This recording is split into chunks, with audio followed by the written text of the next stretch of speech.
happened to all those black women in tech videos? Are y'all not working in tech anymore? I swear y'all was up and down my For You page showing me how much y'all make, how y'all just be at home in pajamas, making bank, how y'all off work for a holiday and still got paid. Y'all not what happened, babe? Do y'all still work at these jobs? And don't get me started on the ones that was doing resume writing and the ones who created courses trying to show y'all how to break into tech. Where y'all at? Like that video for her blew up and got crazy and very contentious. And I think, what did I say on that video? I'm not going to share it, but let me see if I can find my comment on that video, because I don't know if did I like it or not. I'll tell you exactly where they at. Where they at? They is still in tech and they are being quiet because they want to keep their jobs. I think when that, what do we call that moment? When that moment was a moment, when people started realizing the implications of all of that oversharing, people definitely pulled back significantly on what it is that they share and record, whether they're working or in the office. Yeah, for sure. So one of my friends, I cannot think of her name right now. Now I have her number and everything. She was dope on here back in the day. She says, the nicest answer I can give you, we are still here. The tougher answer is, even if you're not in tech, many other jobs are being automated, outsourced, or AI can deliver. So many entry-level jobs have disappeared. The people that's still trying to put y'all on, they are considered scammers. The people that tell y'all the truth, y'all don't want it. Ask where the creators who say you don't need an education. The bar to set the AI table is often a master's and have to be in a PhD program. So now y'all stuck with influencers who can't get a job either. But loud, clear talking people, money. Morgan Psych MP. I don't have a big platform. I can still clear a room.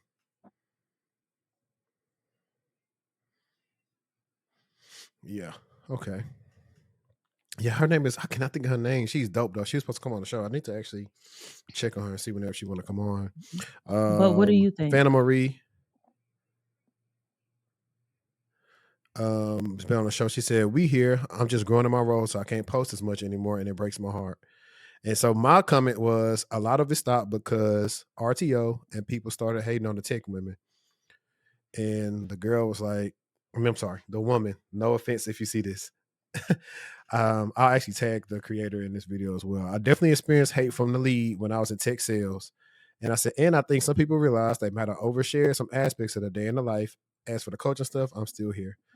And Jamal and I didn't even see necessarily a lot of people like, this is what I'm talking about in this meeting per se, but I think that even just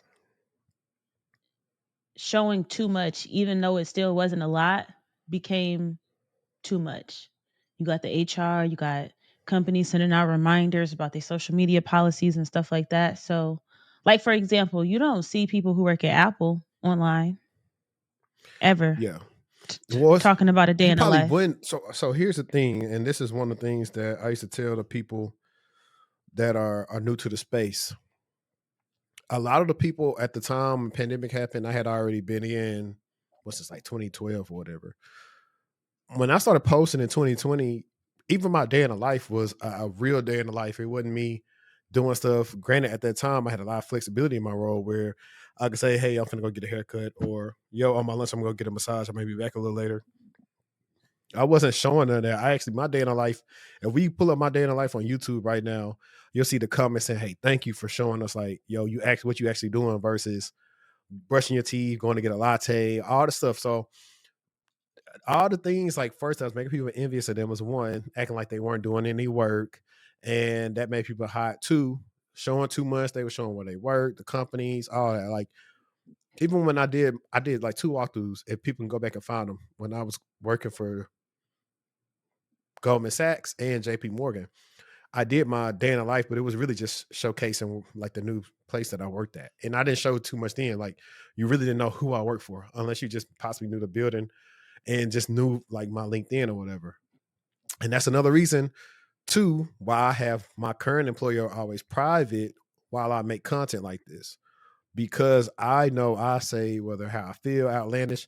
I don't ever want anybody to say like, "Hey, I'm speaking on behalf of the company." I'm not. These are my thoughts, because people they do that.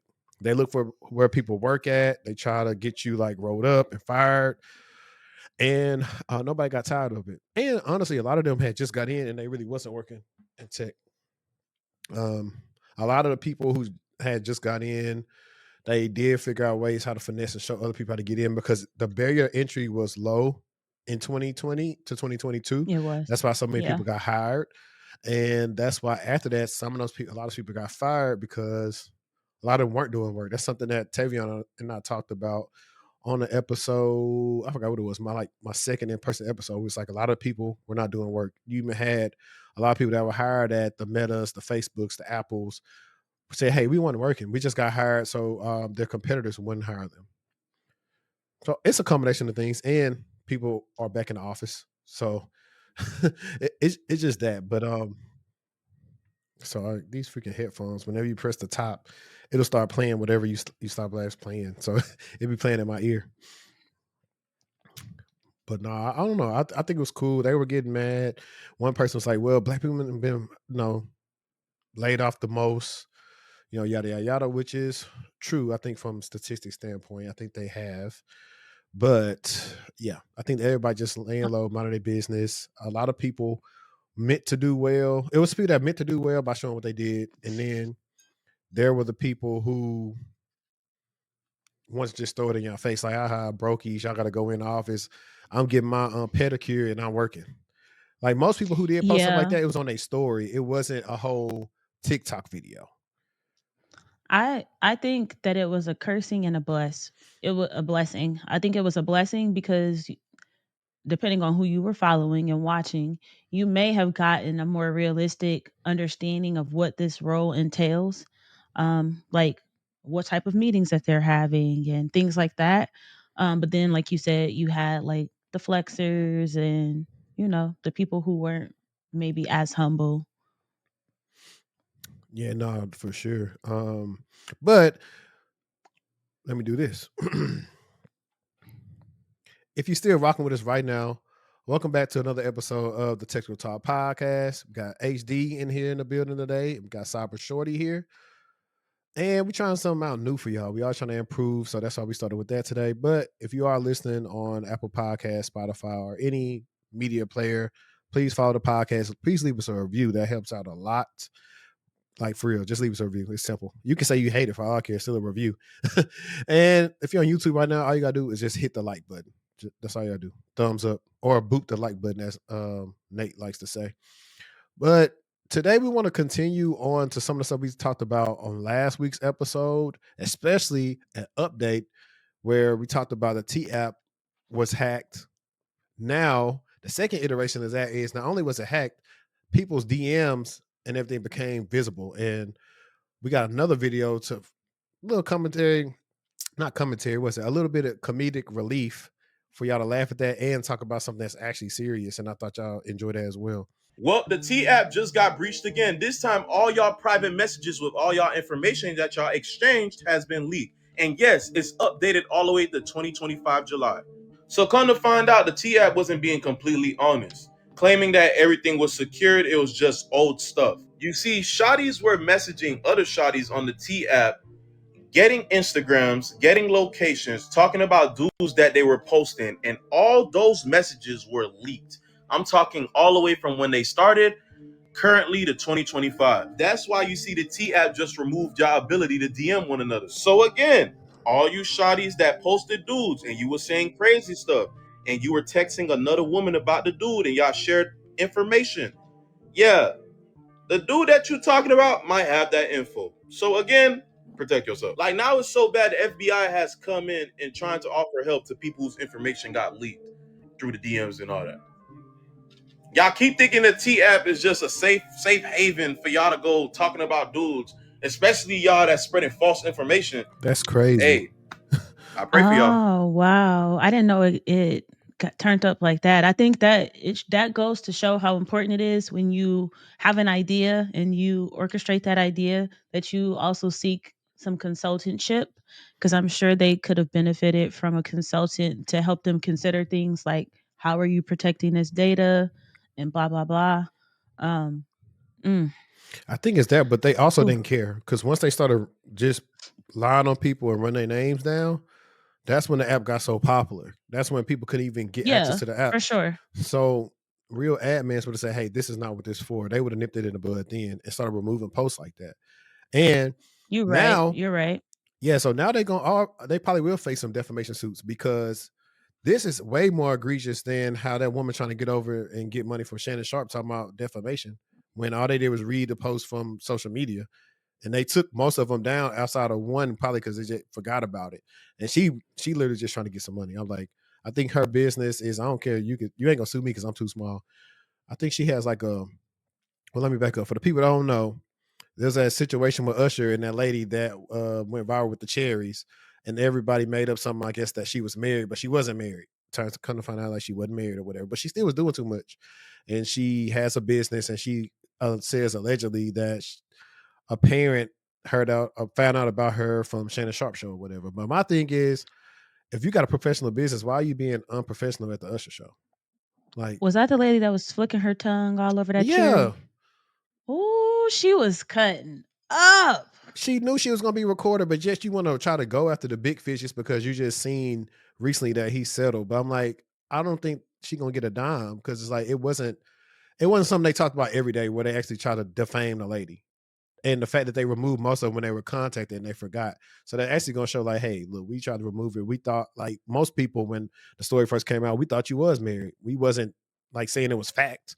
And nobody has to always say, like, I hate the non-lawyers. I'm not a lawyer either, but I know for a fact, every time you read something, you don't have to say allegedly unless you said, hey, this is a fact. Like they never stated that this is a fact. They just read and reacted to social media clips like most everybody else do, like we do.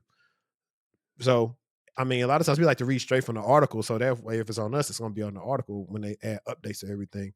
But bottom line is the T app was greasy and we saw who the owner was. Matter of fact, you could talk while I figure that out. So I'm going to double check who this owner is.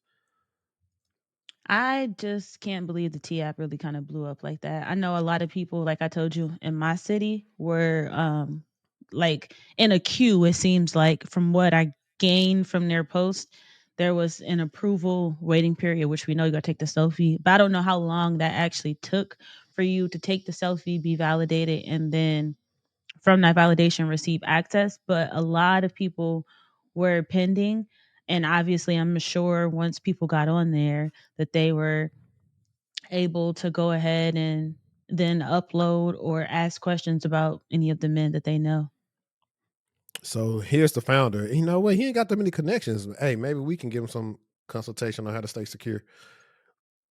T app, if y'all want He us got to sponsor enough. the show, we can help you out because you should know being like, yeah, product management and working at Salesforce, you definitely should have had this done much better. So, Mr. Sean Cook, if you need some help, let us know. And don't be surprised if another, like I said, the coffee app may come back where it's super secure, where you can't DM anybody and go out their neck. The DMs being exposed is crazy. All right. So, St. Paul. St. Paul was hit by a cyber attack on July 25th that actually went and disrupted their public services and city operations.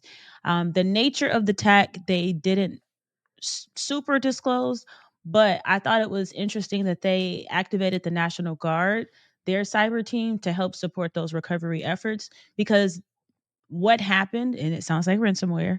What happened was too complex for the city alone to handle, and I don't know if that too complex stems from a lack of skill, a lack of training, or a lack of resources, a lack of financial backing in order to complete the investigation. But as a result of that particular attack, the government systems were taken offline. There was a Wi Fi outage citywide. And then they're also talking about a potential breach of any employee data. So if you think about a lot of the attacks that have been hitting infrastructure, it has been more ransomware based. So I think it'll be interesting to kind of see how that unfolds. But I also thought it was commendable that they did tell the truth and just noting that what they were experiencing was a little bit too complex for them to try to tackle alone. I think a lot of the times you lead with ego and you get yourself in a bad situation that you're not able to get out of. Like there was a breach that I think it was one of those spyware apps that we talked about, and Well, it got Paragon. so I don't remember which one it was, but the owner ended up deleting the the cloud resource that everything was stored on. Like he deleted the entire account because it was so bad he couldn't get traction on and get things he couldn't get order basically. So he just deleted the entire workspace basically. Yeah, and I'm briefly looking at the article, and I want to say, so I see right here it says the FBI and two national cybersecurity firms have been brought on to mitigate the attack, but it hasn't been enough. So I'm assuming they probably got hit up Google for Mandiant and maybe CrowdStrike, or they got other things. But I said when they said two national, I'm just going to say those two. But this really boils down to what typically happens with government and state. In St. Paul, that actually is a, let me see. Minnesota, Yeah, Minneapolis. Minnesota. Yeah, Yeah. Minneapolis, Minnesota, where the Vikings are. So yeah, so if they hit the actual city, then city, state, federal, they All don't of that. pay. Yeah. They don't pay enough for the right talent, and a lot of their stuff is what you call people that are old. Wait, it's coming. Wait, it is It's an A name. wait, it's not grandfathered. It's Antiques. So yeah. antiquated. I will also say that they don't have a lot of people as well. They're not going to have a SOC with 50 people in it or No. 20 people. It's usually like 5 people. Yeah, well, they don't even need that. I just think the fact that a lot of they got these legacy systems, they most of the time they are secure, but then there's just so much stuff that's happened and transpired, and this goes into another conversation of everybody talking about the cloud. And one of my ex friends, he made a good point. He said, "Hey, AWS is for the new apps, Azure is for legacy." And being as I said that, you should actually look into learning Azure versus AWS right now because they just crossed $75 billion in revenue. That's a lot. I don't know how much AWS is, but that's a lot for those legacy apps. On top of, I think Azure is a little bit more like what's User it? friendly. User friendly. There we go. User friendly than AWS started out because typically a lot of people already have a Windows background before going straight into AWS. So I say go ahead and get the AZ900 and get it cracking. AZ900. Yeah, I just got out a whole roadmap for a consultation that pretty much focused on like, hey, I said a lot of people gonna tell you go AWS, but I'm gonna tell you to go right here to this AZ900 right here. I was like, and the fact that That's anybody could do it. I think it's I to me, yes, it is like obviously focused in on Azure, but to me, it's very cloud fundamentals, That's what it and is those though, principles apply. Yeah, they apply across whatever solution. You know. and it's easy to pick up. And then, like I said, I like the cloud certifications because they make you do stuff and set up services throughout studying for it versus you just studying and not doing anything with it. Yep. And that's the whole Yep. benefit of that. So, with you covering that, I wanted to actually talk really quickly about. So, last week I talked about Palo Alto was technically eyeing to purchase or acquisition SentinelOne, which probably would just smoke and mirrors just to make SentinelOne stock price go up. That's how they play. But news this past week was Palo Alto Networks agrees to buy CyberArk for $25 billion, as reported by TechCrunch on July 30th. This strategic move aims to strengthen Palo Alto Network's security portfolio, integrating CyberArk's privileged access management solutions with their existing network, cloud, and security operations offerings. The acquisition reflects increasing consolidation in the cybersecurity market, creating a more comprehensive competitor and highlighting the value of CyberArk's expertise in protecting critical credentials. The industry anticipates the integration's impact on the broader cybersecurity ecosystem. That's facts because I want to say CyberArk is really more, of course, privileged access management, but I want to say CyberArk is definitely one of those things that's they do a lot in the Fed space. Where you say, hey, needs CyberArk, what you call it, CyberArk experience, and PaloAlto was just Thanos out here. Last year we talked about them buying Dig Security, and they got Talent Security, and they got Bridge Crew. Like they are, and they just bought. No, they're trying to still keep up with Wiz. And then we also talked about last year how Splunk was acquired by Cisco. So everything is changing, man. This is a big money game that we're talking about right here, and it's just interesting to see what happens. So if you are investing in Palo Alto, that's a good buy. Or you listen to us right now, I would say keep investing in them. I don't see them slowing down. They've acquired these products, and they are all very so much still good products. Well, even Prisma is okay, but it's not better than Wiz, which is why everybody's moving towards Wiz instead of Prisma. So they might have to fix Prisma because it's not doing what Wiz do. Maybe Dig Security can help them out with that. But I thought that was just something cool to know, especially we're so siloed in on the cybersecurity and the news tip that, hey, it's also all about making money at the end of the day. And that's what you have to tell people in interviews as well. Like, hey, I'm trying to protect this so we keep on making money. A Billy, a Billy, a Billy, a Billy, 2 billion, 2.5. Yeah, that No, was it's a not two and that a was a. half, 25 billion. Wait, I thought it said 2.5. No, that's why I went to the actual article. It's 25 billion. Oh my goodness. Oh, I'm way off. Some Yeah. Billies, some Billies. Yeah. Not yeah. Yeah. AI messed Oh that up yeah. Yeah, yeah, yeah. for sure. You got a lot of good stuff on here. You probably just what you did, you just threw your stuff in Chat GPT and just had it like do it for you. You knew it. Yup. So, Skechers has quietly launched a line of child sneakers or children sneakers, and they actually have a built in compartment in the heel that's hidden and it's designed to hold an ear tag. So, if you're a parent and you're looking to track your child's location or at least their shoes, you'll be able to do so using this technology. It's not an official Apple or Skechers partnership. They really just designed it around that technology.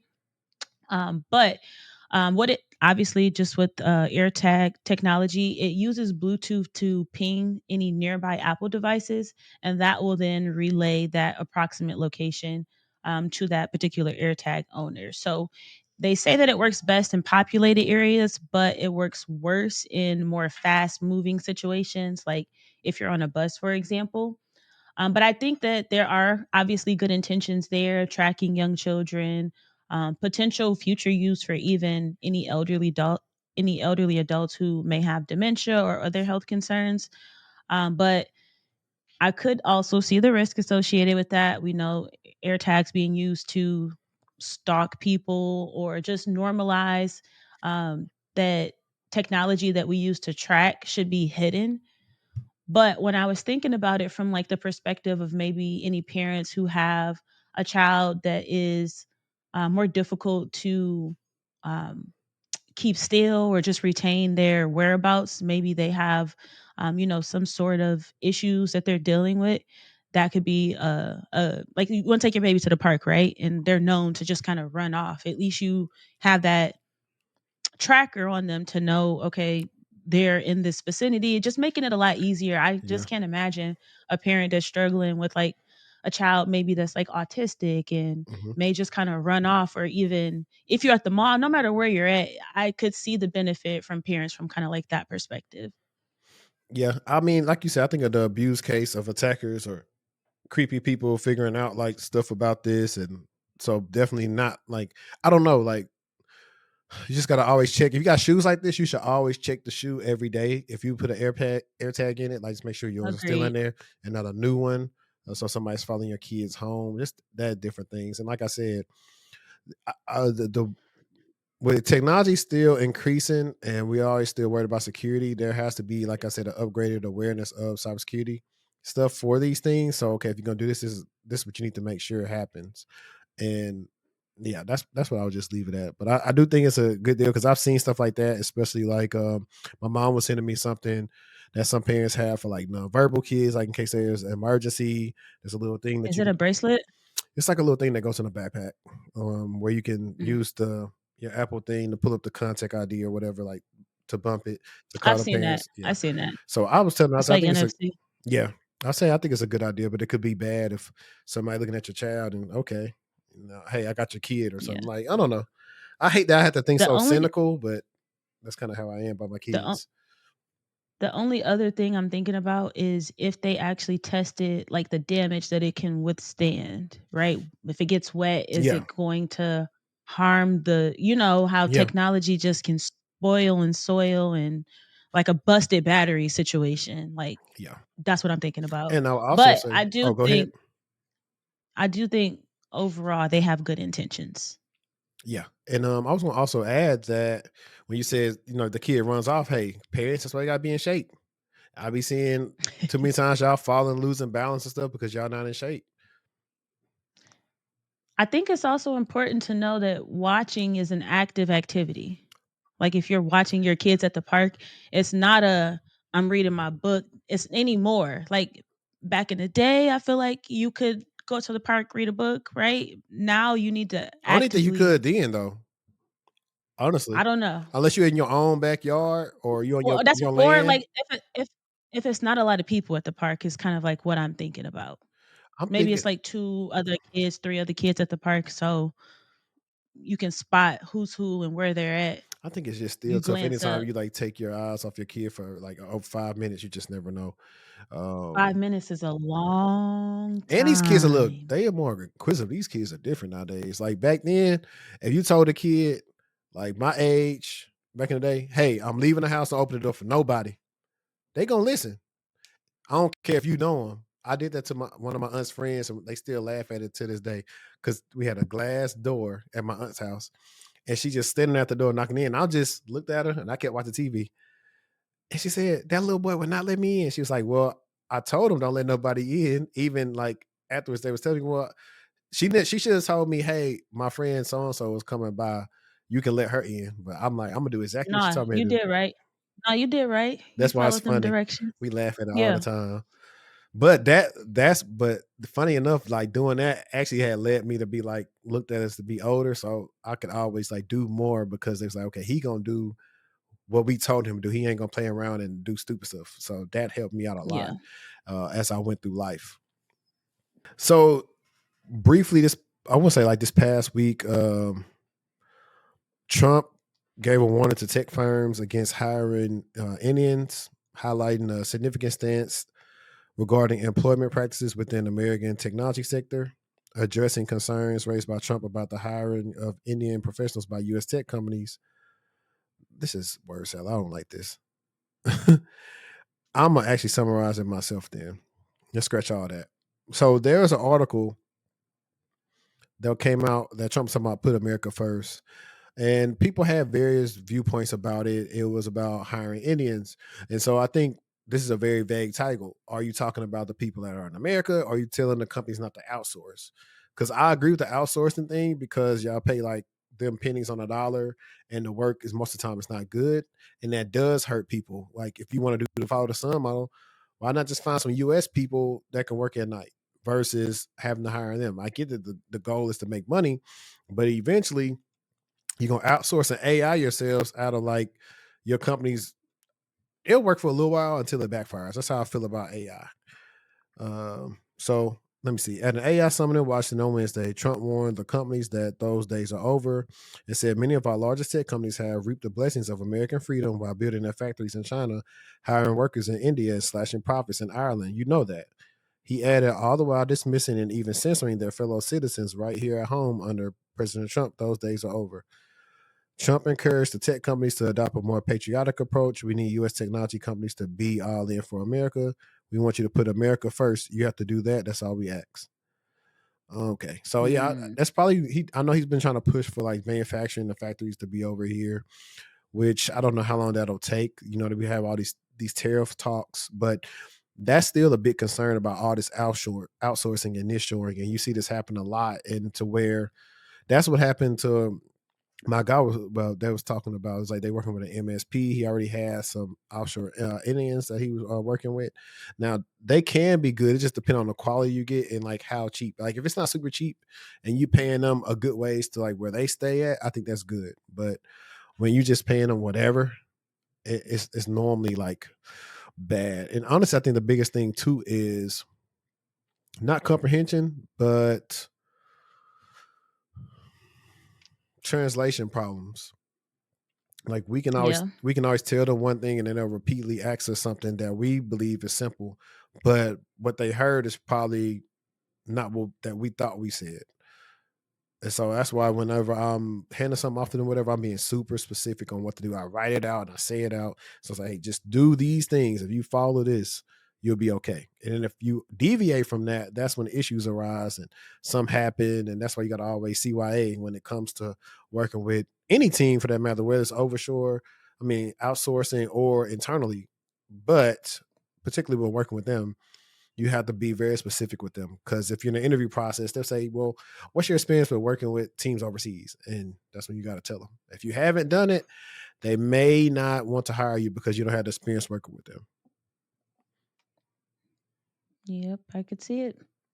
All right. So, a 17-year-old boy is under investigation for using AI to deepfake new images of at least 16 underage girls from his school. If I am not mistaken, he is from Madrid. Let me just confirm that. I'm pretty sure. Yes, he is from Madrid. So moving on with the article, the fakes were circulating on social media and being sold. Police confirmed the images were manipulated from real photos to make the girls appear completely naked. The teen is being investigated for corruption of minors. Spain does not yet have a law criminalizing, AI generated sexual deepfakes without consent, although a bill was introduced in March of this year. A similar incident in 2023 led to 15 minors getting probation for generating fake nudes of schoolgirls using AI. I think for me, the bigger picture here is this case really just showing the gap between how we are seeing technology evolve and then the legal protections that are being placed to ensure that we're keeping the technology as well as individuals safe. And in this case, because it does involve minors, I think that it's worth considering how much damage that can do to them from a psychological level. Yes, the image is fake. However, these young girls, 16 young girls, these are their actual faces. And so with AI becoming easier to use, not needing to know how to code, being able to create harmful content, obviously that does have real life consequences. So just because it's fake doesn't mean that those girls are not suffering any trauma behind this situation. I think it's important to consider AI, ethics, digital consent, all of these things that go into this particular situation. I don't think it's really about banning AI, but more about the policies, the accountability, the protection, and all of that we actually have in place, especially for minors. 16 young girls, that's a lot of young girls to be affected by this type of situation. Yeah, I think it's only going to get worse. I don't know how I old agree. like the girls are, but I don't know. Like I don't know the particulars, right? Because let's clearly, if you put these girls' faces on some older woman's body, they're gonna know it's AI. But at the point when they started kind of being able to do pick body types and all this other stuff, like it's going to get scary to where somebody could be mad. And I want to say that can probably count as a case as revenge. I'm just going to say a blank right Absolutely. there. I'm going to just leave a blank so people can kind of infer what I'm saying. I think that will count as that in the future because you have malicious intent to try to embarrass and degrade somebody, even though that's not them. Yep. Or not only that, hey, we're going to take it a step further. Now that it's getting so sophisticated, I'm a person, I'm an angry woman, I'm an angry man. You know what? I want to ruin your life. Hey, so and so mess with your friend. Look at this video right here. Mm-hmm. I mean, I think we're seeing some of that online with some of these athletes. It's not to that extent, but Yeah. we're starting to see more videos be created where there's like before the videos were clearly AI, like you turning somebody from a human to a mermaid, right? But now you're seeing someone that's a deep fake go kiss someone else. Like it is becoming a bit concerning and alarming for sure. Yeah. So this is going to go back into why I feel like kids should not have unlimited access to computers, why you got to get out of that I'm your friend stage with your kids, because stuff that you don't know they're doing could cost them their future, and you need to sit them down and talk to them about this type of stuff, because that's not what you're supposed to do with it. You know, they probably think it's Yep. cool. A lot of these are actually conversations that go into having with kids, like, okay, hey, what's going on? What you feeling? I know you got hormones and all this other stuff. That's when it's gonna come down to being parents. And with our epidemic of so many single parents in the US, I feel like how tricky this is gonna be to be able to even get a grasp on what your child may or may not be doing if you have to work all the time, if you're not computer savvy, if you don't know how to block certain things, or they're looking at you while you're doing stuff. So it's a lot. Not to mention, there's only so much you can prevent them from doing at home. They go to school, it's even worse. Yep. So like no matter what people try to like keep your kid in a bubble, you really can't do that. You need to just prepare them versus trying to protect them so much. That's like what you need to do. If not, if you try to keep them away from everything, they're gonna gravitate to it the first time they can, just because you hadn't talked to them about it. I agree with you. And I think you talked about this or touched on this last week when we filmed. But it's so difficult when you don't even know how to use these technologies, right? Like it's difficult for you to say get offline and you don't know how to use the technologies, or you don't even know as a parent what to look for. Yeah. And I That's why like I really love Cyber Ferrar for something. Let me look up her name so I don't get it right. But she makes a lot of content for parents, especially those who have kids who game, and she talk about the different protections and stuff. okay. Um, what is her name? And that's why I like AT&T Smart Home or Smart Hub, where and also my Yes, Netgear. But if I want to, okay, I'm gonna take the TV offline. I'm gonna take all this stuff offline. So now, hey, you should have listened. I told you, be off the computer, or I just do a Destiny at like every whatever night time, so you can't be sticking around on doing stuff on it because you don't have I miss access to my AT and stuff. T. They have one of the best apps and securities out here from ISP. So that, like you said, you can Yeah. see every device that's connected. Like you said, you can kick devices off. You can give them a time frame. There's a lot of control that you have with that app that you might not experience with other applications. But her name is Cyber Farida. Okay, I think I've heard of her. So one of the ones that I actually want to talk about quickly is for those that remember, I've made a lot of content on Workday and how most of us don't like to apply to Workday jobs because most of the time we never get hit up for the job. So as you know, they were going through a lawsuit that had to do with discrimination, AI biases, and it was I think the AI was basing everything off of what the current employment was at the company and being biased from selecting anybody that was different based on the things that you answer. And so there was an article that I found, and I'm just going to read the summary of it. And it said a recent news report has unveiled a girl distract me. A recent news report has unveiled a significant legal development concerning Workday and its relationship with Higher Score AI. Specifically, Workday has received a legal mandate compelling it to disclose a comprehensive list of employers who have utilized Higher Scores AI services. This directive stems from ongoing legal proceedings highlighting increasing scrutiny on the use of artificial intelligence in hiring practices. The legal requirement underscores a growing emphasis on transparency and accountability within the realm of algorithmic decision making in the workplace. Further details regarding the scope of the disclosure, the legal entity behind the mandate, and the potential implications for both Workday and the listed employers are anticipated as the situation develops. And yeah, a lot of people are having a hard time, like I said, even getting interviews when they are working with Workday because of this. Like, never, let alone the fact that you got to make a whole new profile and upload your resume just to copy stuff that didn't get parsed in through Workday. It's a mess. I hate Workday. I'm I'm actually shocked that Workday hasn't taken heed to the negative publicity that they receive regarding their process, basically.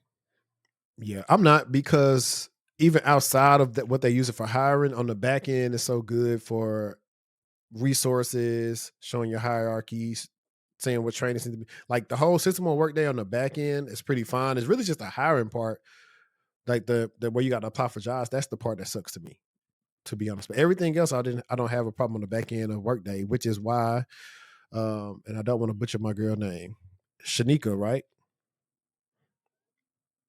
I believe her name was pronounced Shanika, right? Mm-hmm. Yeah, that's why we're gonna have Shanika on to actually talk about HRIS and why I think it's a field that a lot of people are not sleeping on, because a lot of these companies are pretty much have monopolies on the employment side of the industry and on top of working at companies. So learning one of these systems, you could be paid. I actually akin it to being similar to being in EHR for healthcare. So all the different, what was it? Cerna, Epic, and it's a couple other ones. But that's what I feel like it's related to. Like if you got Workday or Greenhouse, ADP, there's some other ones that people use out there. Was it Smart Recruiters? All those different systems. I feel like that's what will kind of help you kind of stick out and still be able to have a job. Because she made a good point on one of her videos. She said, every time you see these layoffs, you never see them laying off HR, and you don't see them laying off the people that help onboard and some other stuff. And I say, you know what? She right. I don't see much of HR people getting laid off. You're right. Unless they're recruiters. Right. But that's what I'm saying. Recruiters really don't fall under HR though. Like I forget where they fall under, which is interesting. That's actually something I'll probably will ask her or somebody else in HR, where do recruiters fall into the hierarchy of everything? I have another article about Russia's largest airline Hmm. called Aeroflot. They got hit with the cyber attack that caused a grounding of 60 plus flights. There were terabytes of internal data that were taken. It allegedly destroyed their critical systems and made their website crash. What was really crazy, and the reason why I actually picked this article, was because the bad actors ended up posting screenshots of their Active Directory access and some of the internal file shares within the company. And they also claim to have the personal data of every passenger that ever flew. So that was a little bit alarming, at least to me. But I thought I mean, we saw the airline industry get hit, but it wasn't really by an attacker. But I think that those are the types of things that we can anticipate to target some of our more critical sectors and industries. And just we know a lot of the technology that they're using is older and very legacy, very outdated. So we just hope to see that there are some increases in the use of technology and the security requirements for that sector, because um, it's $1 billion industry, Facts. in or out. If you think about, if the top two airports in the U.S. were shut down for a week, how that would impact the economy. Let's see some. What are the top two airports? I'm looking at the top 10 actually. So you got DFW, of course. Well, it's not on the list. Really? It do Let's say it see. right here. It say Dallas is number 2. Denver, Dallas, Orlando, A- Washington Atlanta. Dulles, George Bush Intercontinental Airport, Salt Lake City, O'Hare, San Francisco, JFK, and Detroit. Yeah, because these are all pretty big cities. And I definitely remember, dang. So uh, Denver's annual passengers is 58.8 million, but the Wow. area in square kilometers is 137.26. So I wonder how Denver has a bigger airport than DFW. And DFW has, But it's cuz they got those underground tunnels and stuff. okay, they have 70 million annual passengers from in DFW. And then I've been into MCI's airport before. It's pretty big, 40 million passengers. And I haven't been to Washington Dulles. or O'Hare. What's MCI? What's what? O'Hare is Chicago. what's MCI? MCI is Orlando. I've been Not to MCI, MCO. I'm sorry, O'Hare. MCO. I've been to O'Hare. Yeah. Count me out. These Count me out. these abbreviations are bringing back some memories of the TSA help desk. Bringing back a lot of memories. No, for real. But while you were talking, I decided that the summary wasn't going to do me justice in going through this one. So this one may be article that I need to just read word for word, bar for bar. But it's inside a real quick fix attack, how the social engineering hack unfolds. Click fix is a deceptive social engineering tactic. It's used by threat actors to manipulate unsuspecting users into unwittingly allowing a web page to silently populate the clipboard. Ultimately, the attacker is attempting to get a user to execute malicious code gathered from the browser and quietly placed into the user's clipboard on the host machine. Coined initially as ClickFix because the social engineering prompts were telling the user they ought to fix a problem with their browser and require the user to click an element. This term is now ascribed to any similar attack, one in which a user clicks an element, the page then populates the victim clipboard, and it instructs the user to paste the malicious code into the device's terminal. And I'll probably put the screenshots right here, but it's asking people to verify you are human. And then after that, and this is how you know something is scammy. Verification steps tells you to press the Windows plus R button, Control V, and then press enter. All right. Right. The above screenshot show an example click fix attack. Once the user clicks the fake captcha, the page silently populates the user's clipboard with malicious code. It then displays instructions for the user to prove they are human by pasting malicious code into the Windows Run dialog. And let's see, that's kind of what that is. And I want to double check how long this is. It's not super long, but this is a real world click fix attack. Let's see. A Keep Aware customer recently encountered a click fix attack in the wild. While browsing search engine results, the user clicked on a compromised site.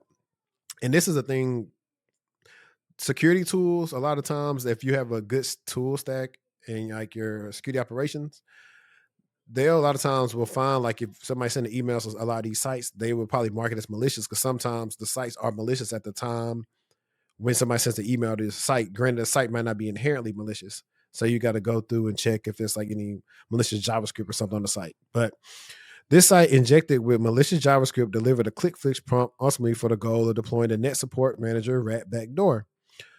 The user had clicked on the prompt, allowing the page to populate the clipboard with malicious PowerShell and instructing the user to paste in the device's terminal. However, Keep Aware identified, blocked, and warned the user of the suspicious commands the page attempted to populate the clipboard with, effectively preventing device compromise. The video below walks through what visitors experience on this compromised site. A fake captcha verification frame. Upon clicking the fake captcha, malicious JavaScript updates the user's clipboard with malicious PowerShell code and prompts the user to paste it into the Windows Run dialog. Below is a walkthrough of what would have happened if Keep Aware safeguards were not in place to limit the user's actions and clear the user clipboard. So I actually do want to look at this real quick. This is probably the first time we ever showed something like this, so let's try it.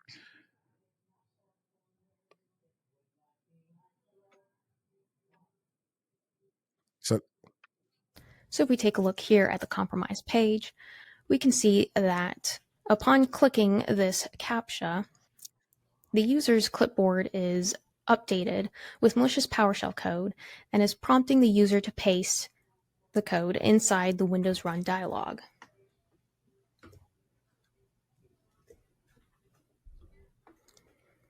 And as you can see here,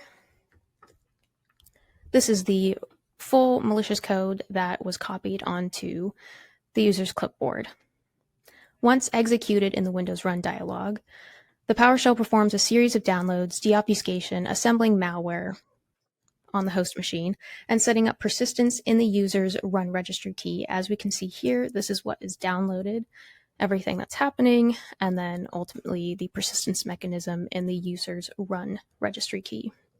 Now, taking a step back, ClickFix has been seen on both malicious and compromised web pages, and has been used by multiple threat groups to gain access to victim machines, deploying malware and remote access Trojans, including Async Rat, Luma Stealer, Darkgate malware, Danabot Stealer, and more. You want to know what's funny? So I hit stop on that. But yeah, I want to show that because also a lot of times on my SOC questions, I ask people like, how would they look at malicious process or whatever. So granted, this was only a minute, but if you had a lot of time to go through it, you can start looking at the PowerShell scripts and actually seeing what those different commands mean. And that's how you can start figuring out, okay, hey, I don't think it's supposed to be doing this. What web request am I doing when this happened? Like anything you see invoking and it's already have you copying something is a no-go.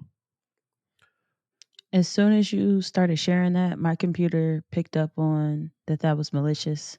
Oh, Copilot? No, my Aura. Oh, okay.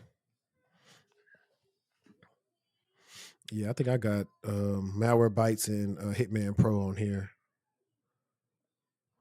But yeah, I'm kind of like dumb the article because I mean that kind of showed exactly what the rest of the article was going to talk about.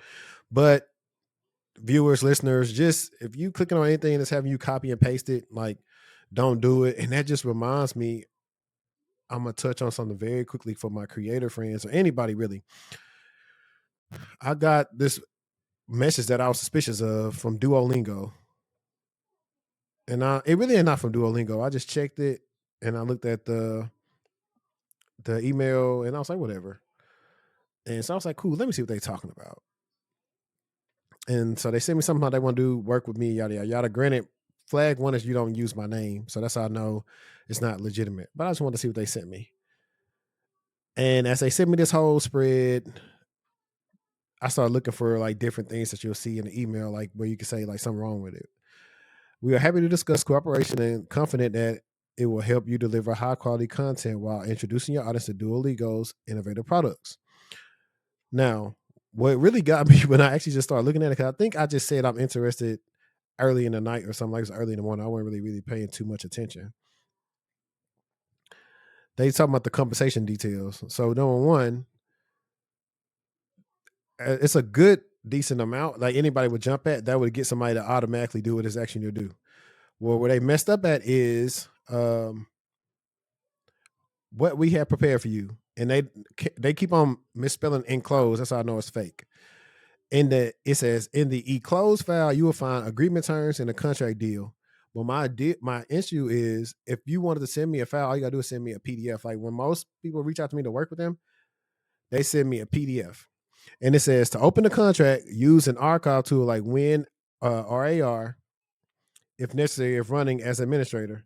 Why would I need to run something as an admin to I download was a just document? about to say the I was like, same I'm not no thing. fool. And then it says What? review the materials. It takes no more than 5 to 7 minutes. Send a completed contract and a reply message within 2 days. If you have any questions or suggestions, we'd be happy to discuss this.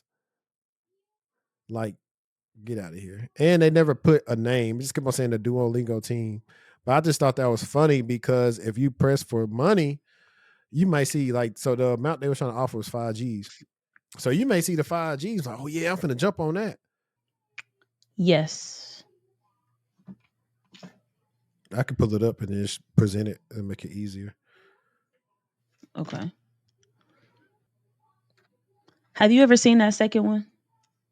You know what's funny? This video you're talking about is what we talked about last week. The first one? Yeah. Remember we were talking about like people need like a whole week to actually learn how to even use the computer when they onboard? Yep. Okay, let's see what she talking about. Let's go.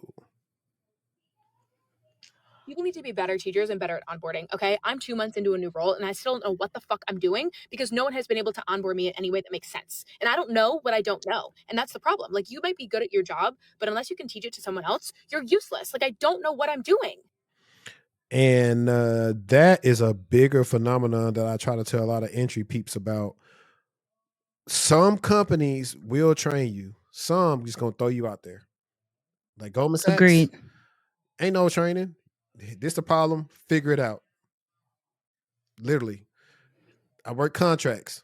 Hey, here's everything that you need to know. Important places and sites, 2 days. All right. You're in the queue at the end of day one. So when people always say, well, I did all these labs and all that stuff, like, well, I can get an entry level security job. A lot of them don't have the time or resources to train you.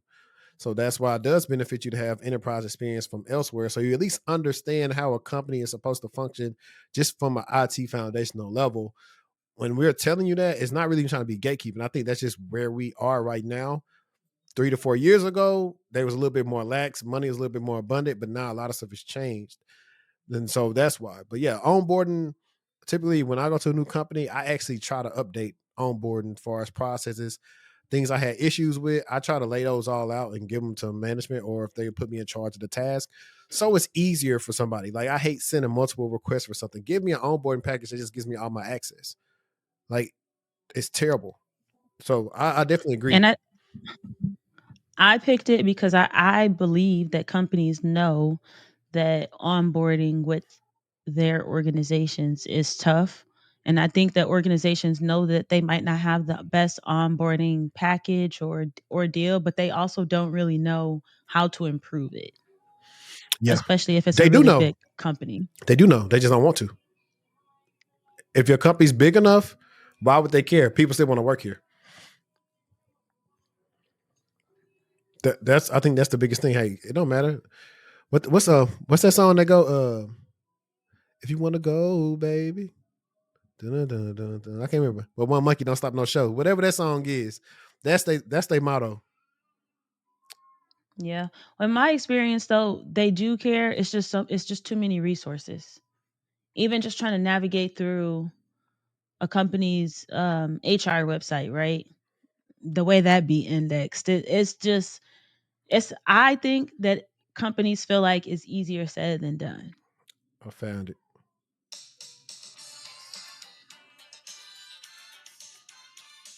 No, it's this one. That's the country song. It's this song right here. I think this is it. It's Keep On Rolling. Yeah. Just be and I got 'em. Hey, hey. If you wanna go, baby. There's one thing that I found out. Can't have one woman, gotta have three. They tripping on that. But that's what they motto. That's why a lot of like companies don't really feel impact until it's like, it only work on the industries that got actual unions. When they unionize, like that trash in Philadelphia, people get some act right. I think, even though I think the Is trash that people is kind of that folded. better? What happened? Is that better? Because I actually haven't seen it in a while online. Is the I think situation they, I resolved? think they resolved. I got a friend. Well, I'm saying friend loosely, but associate. We like boxing and stuff. He's in Philly. He's a trash man. So I think they agreed on something, but I think they agreed too early. They need to get paid more. Um, let me see. What's the next one we got? Boots order from the dark web.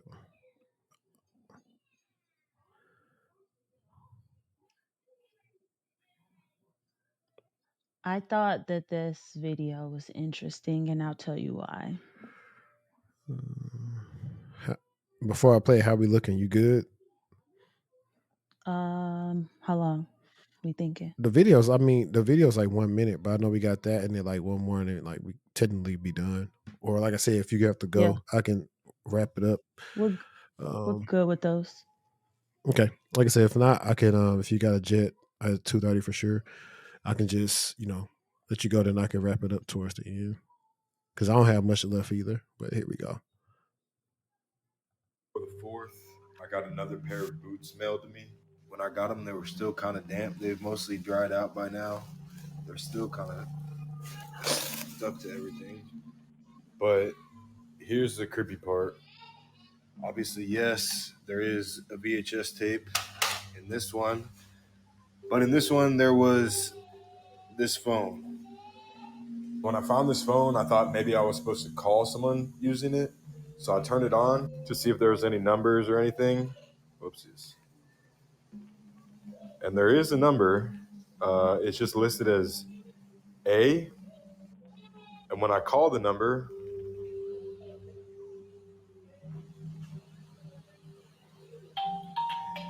my burner phone rings. and the number is the number that I had down as a Schumann. And obviously that's when I realized that this is the number I've been texting this whole time. And this is the phone that's been sending the messages, which is why I think I got to be done with this series.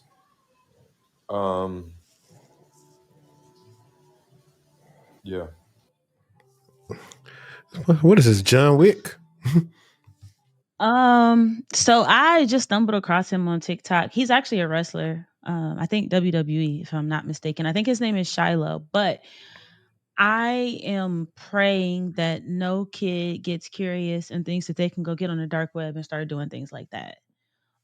He is in a fickle with some people on the dark web. That's not his first purchase that he's made there, but I think it's important to understand when you post stuff like that, especially in the TikTok community, like all the kids and curious teenagers and things like that are on there. Don't get curious. That's nothing that you should be playing around with, nothing that you should be doing. You shouldn't be on the dark web. You shouldn't be ordering things on the dark web, especially not knowing what you're getting yourself into. I just thought it was a good public service announcement to make. You might see some people doing things like that, but just because you see people doing that doesn't mean it's for you. Yeah, and to be honest, I'm just a person. I don't believe nothing that I see no more. I just think he's making some interesting content. I don't really believe that he's texting these people from the dark web because that's just not nothing to play with. People that know how to do that. So that's why I know, Yes. like, I don't really believe him. We don't believe you. You need more people. So that's how I Yeah. feel about him in this moment. Let me see, which one is this? I'm trying to see that I react to Gabby's because Gabby's was a short one. Okay, give me a second because I know how to find exactly what I'm looking for. My friend Gabby, no way she codes.